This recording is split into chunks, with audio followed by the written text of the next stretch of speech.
যখন আশপাশের লোকজন তাদের ঘেরাও করে ছিনতাইকারীদের, তারা মোটরসাইকেল ফেলে দিয়ে চলে গেছে। এখন প্রশাসন যদি চায় তাহলে মোটরসাইকেল যখন আছে কার নামে রেজিস্ট্রেশন, সহজেই তাদেরকে গ্রেপ্তার করতে পারবে। আমরা প্রশাসনকে অনুরোধ করব আগামী 24 ঘন্টার ভিতরে সন্ত্রাসী যারাই হোক তাদেরকে গ্রেপ্তার করে আইনের আওতায় আনা হোক। কারণ আসামিদের গ্রেপ্তার করা কঠিন বিষয় না, মোটরসাইকেল কার নামে রেজিস্ট্রেশন করা চাইলেই সহজে আমরা বের করতে পারবো। সুতরাং আসামিদের গ্রেপ্তার করে আইন শৃঙ্খলা রক্ষায় যশোরবাসী যে এখনো পর্যন্ত ভয়ভীতির মধ্যে আছে, এইটা কাটিয়ে উঠুক। পুলিশ প্রশাসন তাদের কার্যকরী ভূমিকা পালন করুক, আমরা এটা দেখতে চাই। এবং আগামী 24 ঘন্টার ভিতরে যদি প্রশাসন কোনো ব্যবস্থা না নেয়, আগামী পরশুদিন থেকে আমরা রাজপথে কঠোর কর্মসূচি দেব।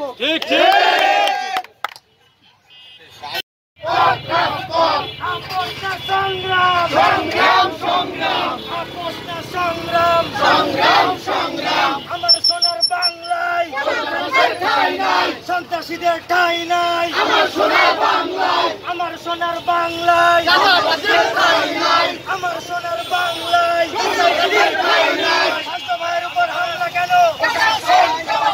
প্রশাসন জবাব চাই। আপোষ না সংগ্রাম, আপোষ না সংগ্রাম, দালালি না রাজপথ, দালালি না রাজপথ। আমার সোনার বাংলায় চাঁদাবাজের ঠাঁই নাই, সিন্ডিকেটের ঠাঁই নাই,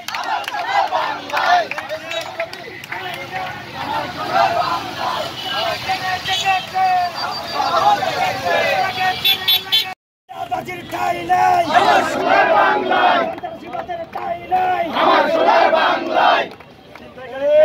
আপোষ না সংগ্রাম, আপোষ না সংগ্রাম, দালালি না রাজপথ, দালালি না রাজপথ, জেগেছে রে জেগেছে, লেগেছে রে লেগেছে, দিয়েছি তো রক্ত,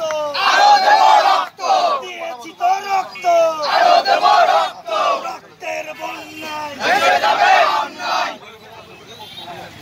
চিন্তায় এবং চাঁদাবাজি মহামারী রূপে ধারণ করেছে। আপনারা দেখছেন গতকাল পর্যন্ত আমাদের এই স্টেডিয়াম পাড়ায় সংলগ্ন এলাকায় একজন ছিনতাইকারী বোমা সহ এবং চাকু সহ ধরা খায়, আমাদের এমএম কলেজের শিক্ষার্থীদের কাছে ধরা খায়। সেখান থেকে তাদের আইনে সোপর্দ করা হয় এবং বিভিন্ন জায়গায় শহর সংলগ্ন বিভিন্ন জায়গায় কিন্তু এই ছিনতাইকারীরা ওত পেতে আছে এবং প্রতিনিয়ত এরকম ঘটনা ঘটিয়ে চলেছে। আমরা এর আশু প্রতিকার চাই। আমরা পুলিশ প্রশাসন থেকে শুরু করে আর্মিদের পর্যন্ত বারবার বলে আসছি, আপনারা একটা চিরুনি অভিযান করেন, আপনারা এই শহর থেকে আমাদের যশোর থেকে এই ছিনতাইকারীদের আপনারা সমূলে উৎপাটন করেন। কিন্তু তারা কিন্তু আমাদের কথায় কান্নবোধ করছে না। আমাদের প্রশাসন যদি, পুলিশ প্রশাসন যদি এই অবস্থায় যদি এখন নিষ্ক্রিয় থাকে, ছিনতাইকারীরা কিন্তু আরো পার পেয়ে যাচ্ছে, তারা আরো সুযোগ খুঁজতেছে। আমরা অতি সত্বর এই ছিনতাইকারীদের যারা করেছে তাদের কিন্তু আইনের আওতায় নিয়ে আসার জন্য আহ্বান জানাচ্ছি। তারা হলে যশোরের ছাত্র সমাজ কিন্তু কঠোরতর আন্দোলনের ঘোষণা দিবে এবং অতি দ্রুত চিরুনি অভিযানের মাধ্যমে অতীতের ক্রিমিনাল রেকর্ড ঘেটে এবং সম্ভাব্য যত ছিনতাইকারী আছে তাদেরকে ধরে খোয়াড়ে পড়া হোক, তাদেরকে ধরে আইনে সোপর্দ করা হোক, তাহলে আমাদের জীবনের নিরাপত্তা খেয়ে দেবে।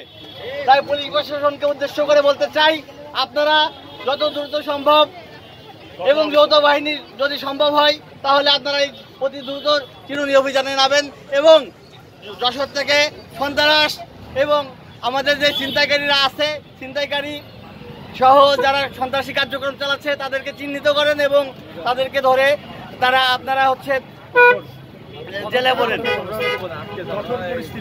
আজকে আপনারা জানেন আমাদের দুইজন সহযোদ্ধা এই বৈষম্যবিরোধী ছাত্র আন্দোলনের শুরু থেকে তারা রাজপথে ছিল এবং তারা কিন্তু ওই আমাদের বেনাপোল সংলগ্ন বেনাপোল থেকে তারা আসছিল এবং প্রতিমধ্যে এই পুলিরহাটে গিয়ে তারা সন্ত্রাসের শিকার হয়, তাদের ছিনতাইকারীর শিকার হয় এবং তারা মুমূর্ষু অবস্থায় এখন হসপিটালে ভর্তি আছে এবং অতি দ্রুত সম্ভব প্রশাসনকে আমরা আহ্বান জানাচ্ছি, আপনারা এই ছিনতাইকারীদের ধরে আইনের আওতায় নিয়ে আসেন, তাহলে যশোরবাসী আরো কঠোর আন্দোলনে যাবে।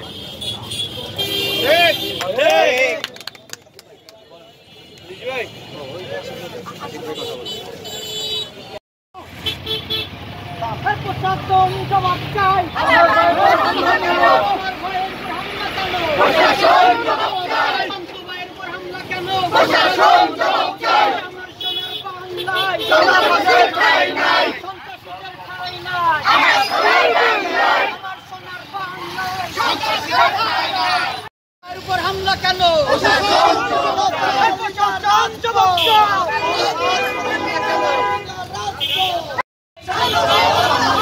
আমার সোনার বাংলায় চাঁদাবাজের ঠাঁই নাই,